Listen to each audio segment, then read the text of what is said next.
जम्मू कश्मीर के किश्तवाड़ में Indian army ने मोर्चा संभाल लिया है। इंडियन आर्मी, सीआरपीएफ और जम्मू कश्मीर पुलिस ने पूरे इलाके को घेर रखा है। लगातार दूसरे दिन भी एनकाउंटर जारी है। तकरीबन 10 से 15 साल के बाद इस इलाके को दहशतगर्दों ने अपना निशाना बनाया है।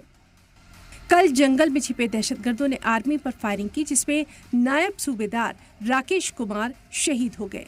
पैरा स्पेशल फोर्स के 4 जवान जख्मी हुए। जंगल में 3 से 4 दहशतगर्दों के छिपे होने की खबर है। रुक रुक कर फायरिंग जारी है। लोगों का कहना है कि 10 से 15 साल बाद इस इलाके में दरअंदाजी की कोशिश हुई है। ये तो कम से कम 10 साल के बाद ही 15 साल के बाद हम सुन रहे हैं आज कि कहीं मूवमेंट है। आज तक तो हम बहुत अमन चैन से जी रहे थे, तो इस बारे में हमें कुछ पता नहीं। हम भी परेशान हैं इसमें। ये ठीक बात नहीं है, क्योंकि ऐसे लोग डरते हैं। मतलब लोग अपनी मजदूरी मशक्कत करते थे तो परेशान हाल है, इसमें तो परेशानी आती है। तो 10-15 साल से हम ठीक तरह से जी रहे थे। कोई मूवमेंट यहाँ नहीं थी? बिल्कुल नहीं, कुछ नहीं। हाँ। यहाँ हम देख रहे हैं कई मंदिर भी हैं, हिंदू मुस्लिम सारे इकट्ठे रहते हैं। सर हम तो इकट्ठे जैसे कि भाई भाई हैं। हाँ। हमारा तो भाईचारा चल रहा है, हम तो भाई है। इस इलाके में सालों से हिंदू और मुस्लिम आबादी एक साथ रहती आ रही है। पाकिस्तानियों को लेकर हर जहन में नफरत है और दहशतगर्द इसी इत्तेहाद को तोड़ने की नापाक कोशिशों में लगे हुए हैं।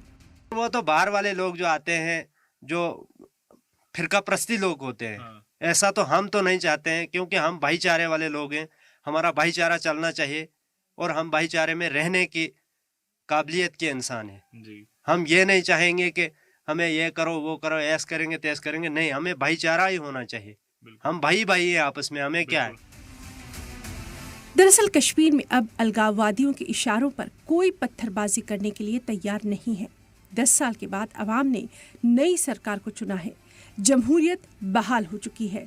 सरहद पार बैठे दहशतगर्द के आकाओं में बेचैनी है।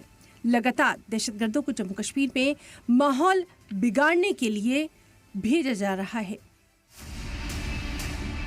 जाहिर है दहशतगर्द सरहद पार से कमांड लेकर जम्मू कश्मीर में दाखिल हो रहे हैं। पाकिस्तान की आर्मी और ISI की मदद से दहशतगर्दों तक हथियार भी पहुंच रहे हैं। ब्यूरो रिपोर्ट, सलाम टीवी।